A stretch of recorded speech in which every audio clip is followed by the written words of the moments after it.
Real hustle.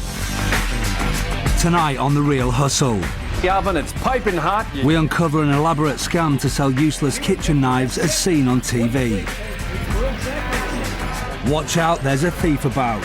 We show you how not to become a victim of a hustler's busy fingers. And we reveal how alarmingly vulnerable your home wireless network can really be. Complete and utterly gutted. Simple as that. This is The Real Hustle.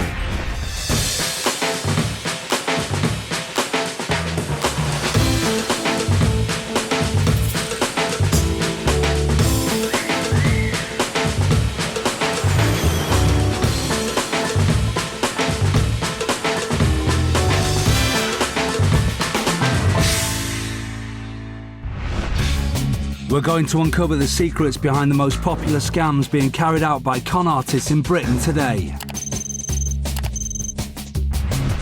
Our real hustlers are Alex, a confidence trickster; Jess, a sexy swindler; Paul, the scam artist.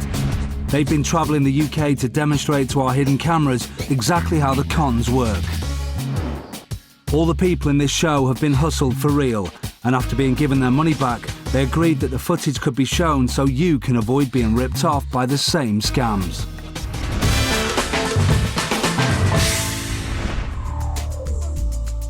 This is yet another example that when something sounds too good to be true, it probably is.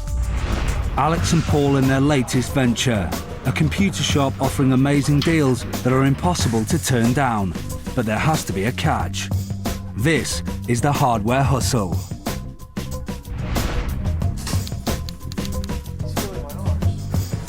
Do you like a computer upgrade? No? They put up flyers offering laptop owners the fantastic offer of a free memory upgrade worth £60. It's an offer too good to be true. But what is the scam? Keep watching to find out. Our cameras are in place so you won't miss a thing. We've even got one tucked behind a two-way mirror. It's not long before they have their first customer. Hi there, how are you doing? Jess waits outside. She's the convincer. A satisfied customer who will subliminally convince the mark that the shop and staff are legitimate. All the applications will open faster, operate a lot faster, so you can run a lot more things. Yeah, if you want to go for 2 gig, we can give you a really good price on that as well. Jess goes in to do her bit.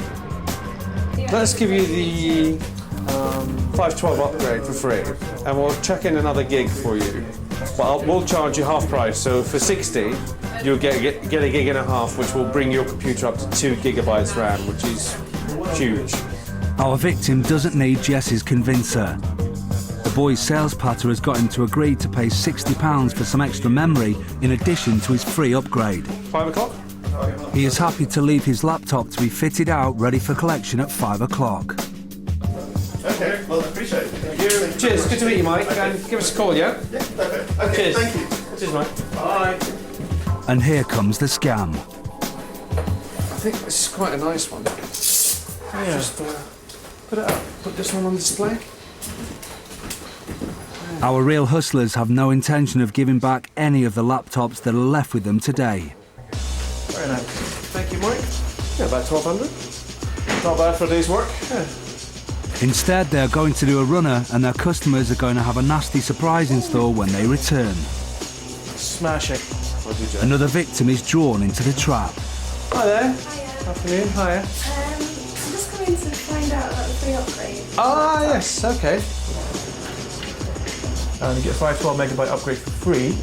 But if you're interested, we can give you. As Jess play acts with Alex, Paul persuades her to buy extra memory in addition to her free upgrade. She agrees, and that's another double whammy. She's lost her cash and her laptop. Yeah, you want to take credit card?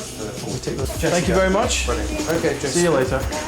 I Bye. can have these for you, Jessica. That's about $2,000. Sweet. Okay, can we display it as well? Put that one up there. Can I help you? We'll sell it for $1,200 that way. It's a bargain for them and it's an absolute bargain for us. Trade is steady throughout the day. This customer joins the growing list of victims.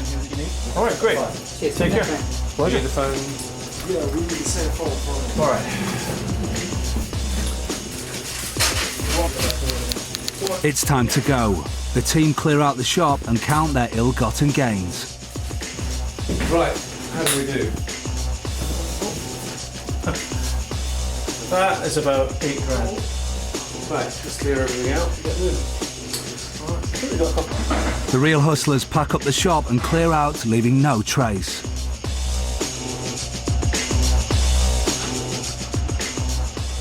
Half an hour later, the victims return one by one to pick up their laptops, only to discover an empty shop. It soon dawns on them they've been had.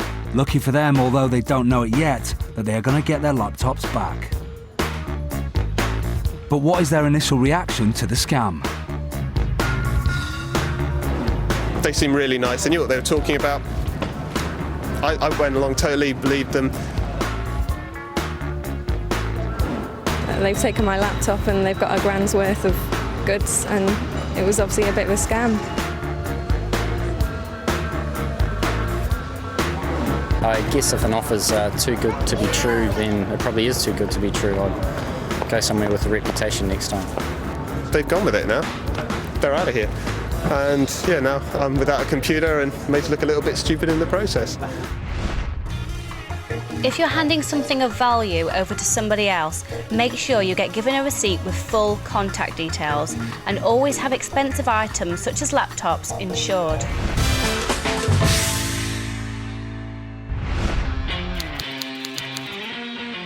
Alex is on his way to this cafe bar.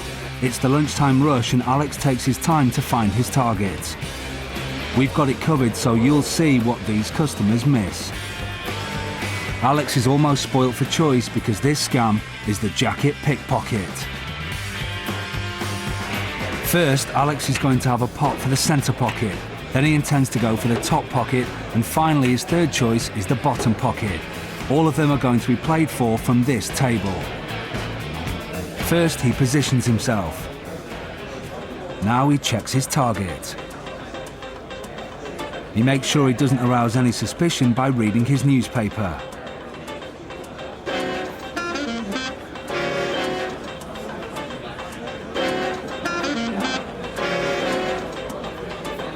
Alex retrieves his newspaper. That's certainly all anyone in the cafe sees. Let's look at it again. Alex deliberately drops the newspaper, but what's he up to? If you can't tell, then have a look from this angle. Under cover of the newspaper, Alex lifts the contents of the inside jacket pocket. The spy camera shows his catch: a passport, mobile phone and wallet.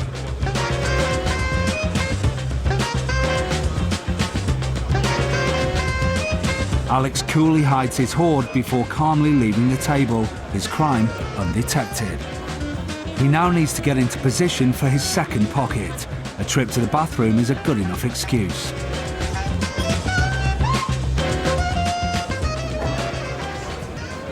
Alex returns and with nerves of steel sits just a metre away from his first victim.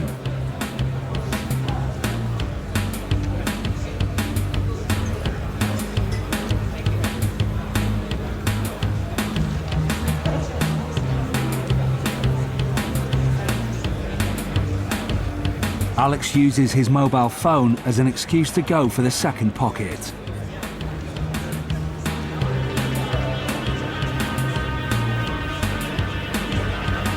Let's look at that again.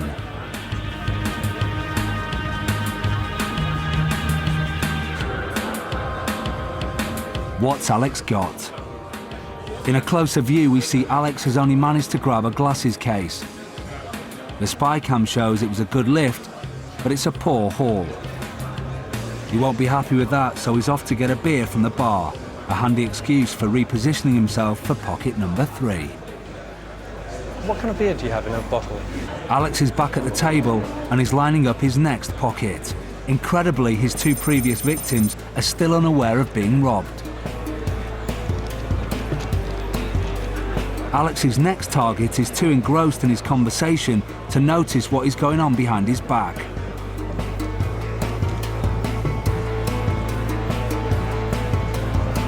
And he's off. Straight away, he's grabbed a mobile phone. The spy camera shows his nimble fingers at work. But Alex has also caught some mints. With almost breathtaking cheek, he puts them back and still goes unnoticed. He manages to pick the victim's travel card, so with the prospect of not having to walk home, Alex prepares to leave.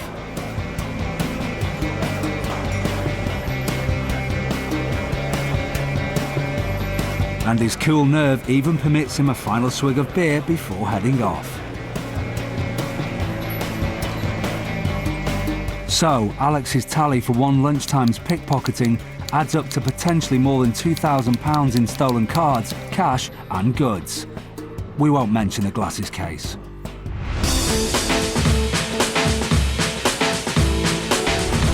Coming up later, we reveal the true power of advertising as this infomercial convinces shoppers to buy cheap, useless goods.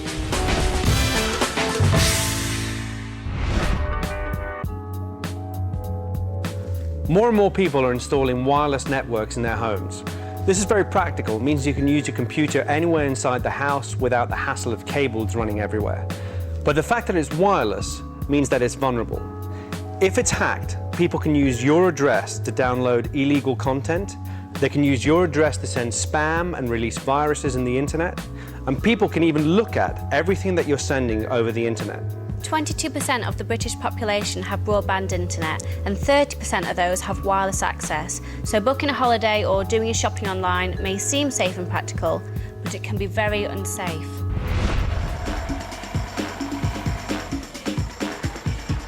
Alex, Paul and Jess are going to try and find out how easy it is to hack into a secured wireless network. They've bought some readily available software off the internet and installed it on a laptop inside their van. All they have to do now is cruise around a residential area until they pick up a good enough signal to begin the wireless hijack. How is it? It's a good one. Stop here. Yeah, I got 3. Right.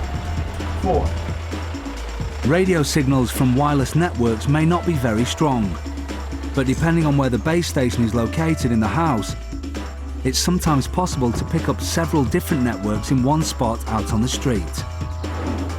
It's very much like watching a TV program. You basically tune into the appropriate channel, and so long as you're tuned into it, you can see what's happening.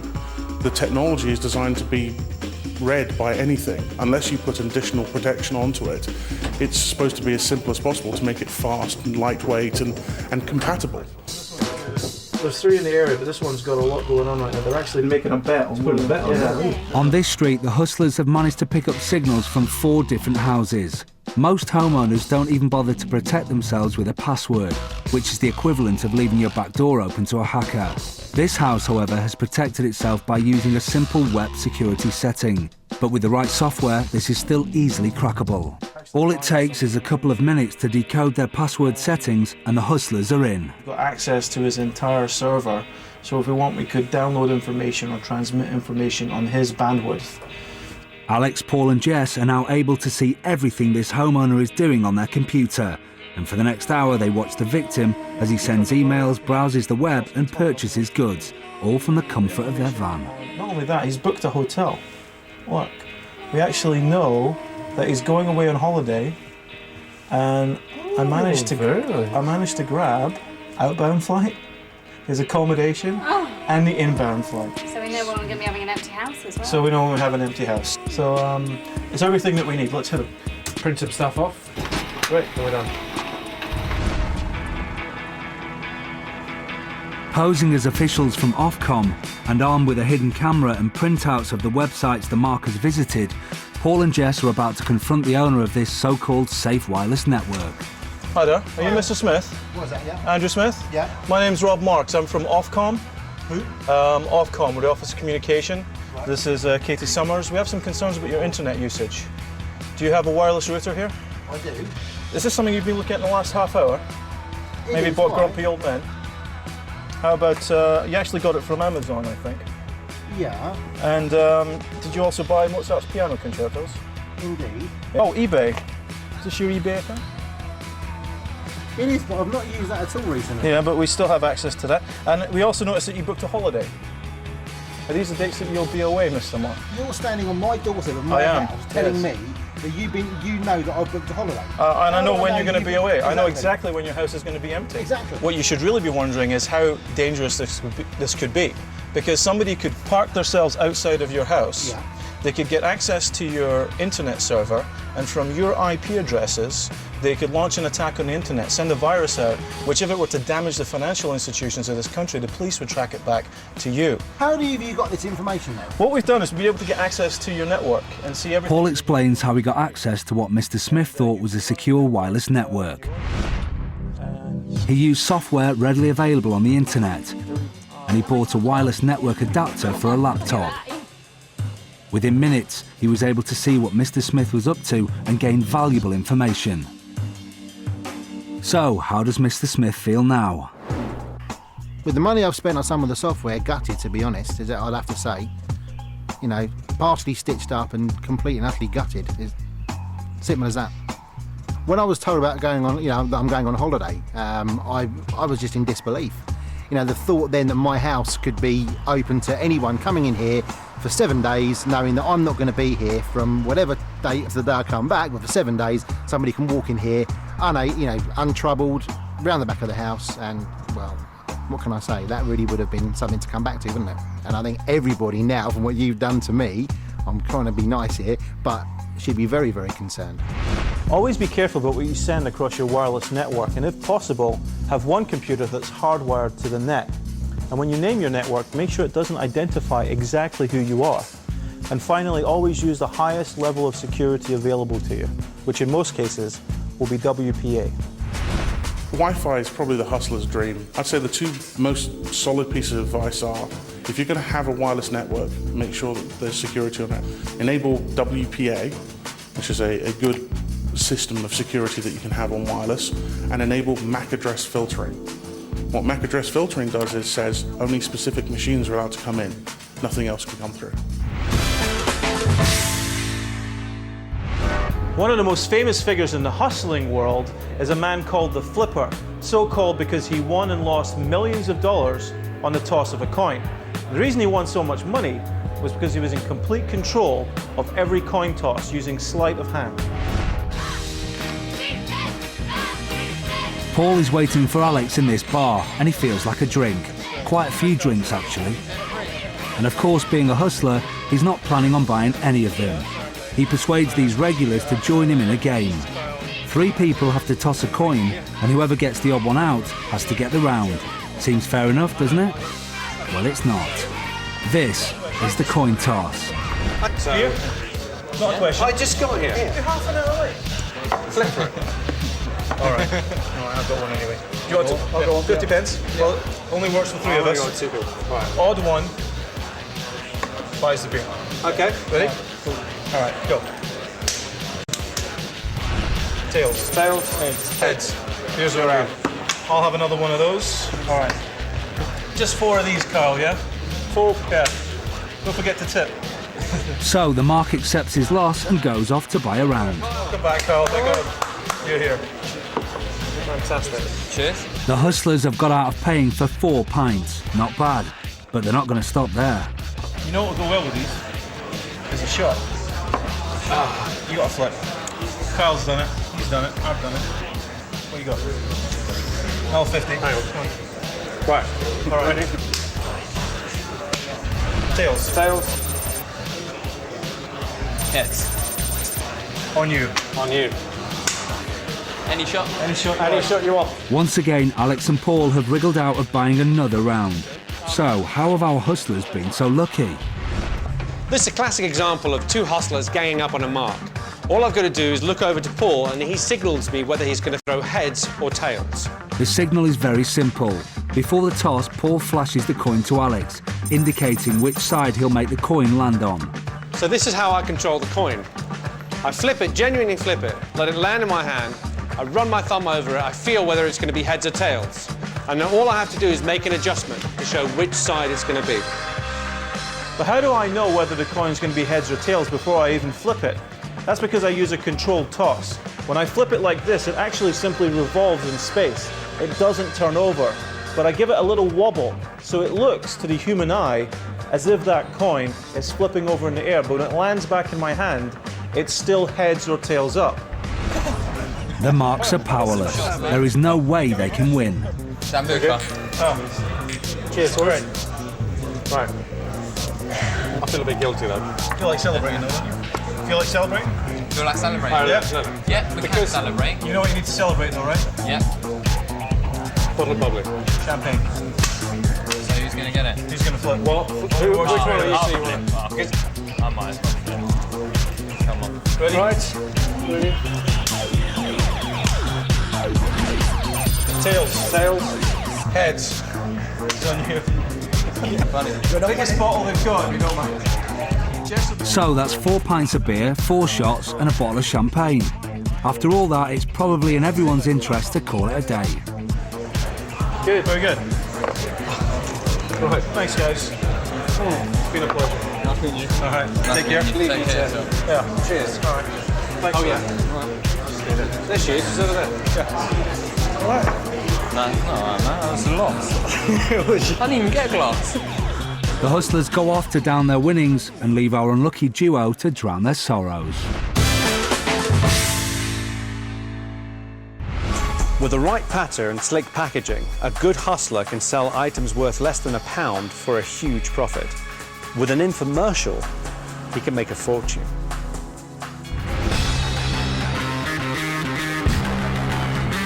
Jess has set up a stall in busy Deptford Market, selling top-quality chef's knives shipped in all the way from America.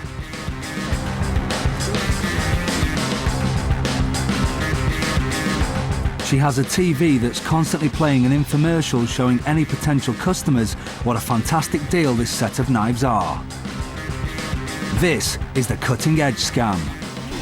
Ideal Christmas present, 22-piece set for £19.99. Hello, how are you? Do you watch cooking? I do actually. Yes? You got a good set of knives?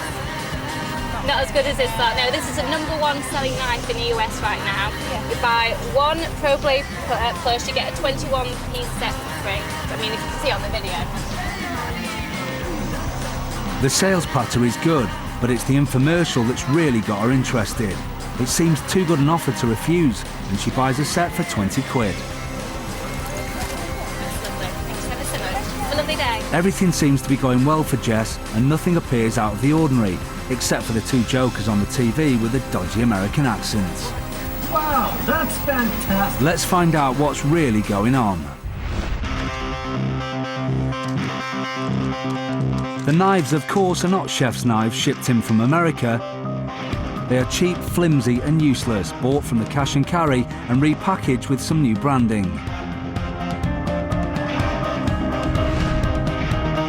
The aim of the game is to convince the customers that they are buying a top-of-the-range product. The hustlers do this by creating an infomercial. All it takes to shoot one is a couple of chef's outfits, a cheap knife set and a camcorder. Turning over. 3, 2, 1, action. Hi, I'm Jerry Steele. And I'm Rob Marks. The trick with this scam is to leave no doubt in the customer's mind about the quality of the product. With some clever slogans, high-tech patter and brand psychology, every customer should be falling over themselves to take advantage of this fantastic deal. That's a wrap. So, after a spot of editing, it's time to reveal the amazing Wonderblade Pro 3.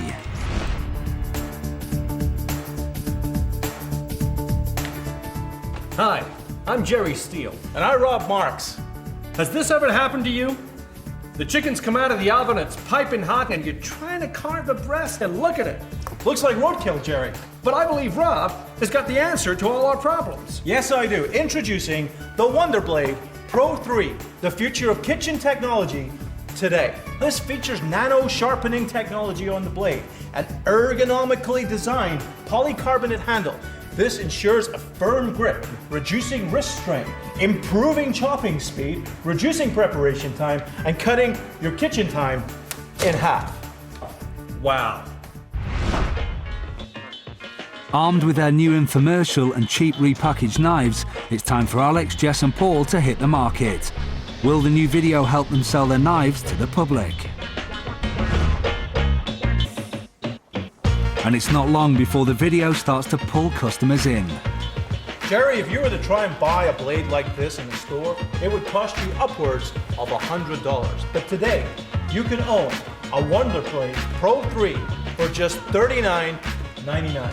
$39.99. That's fantastic, Rob. You can buy it with technology you can trust. Yeah, the exact same set. Wow, 13 pieces for just $39.99.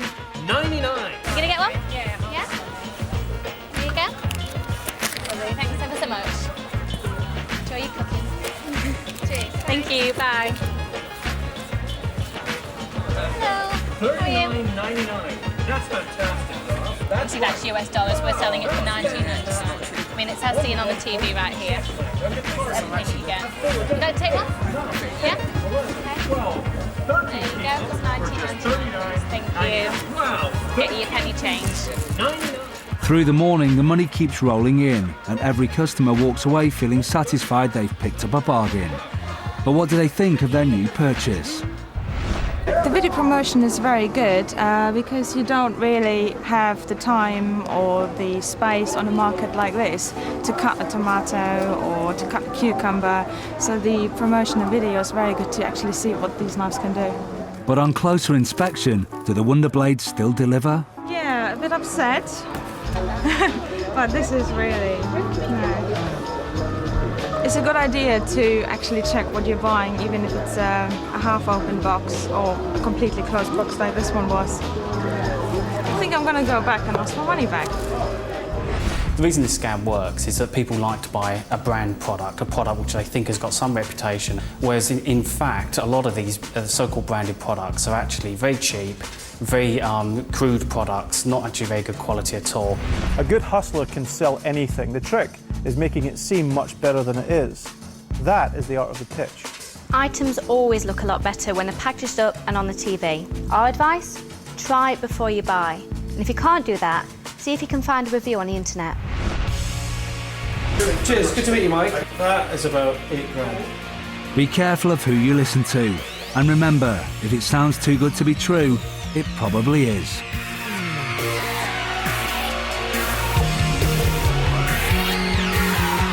Wow. Thank you, bye.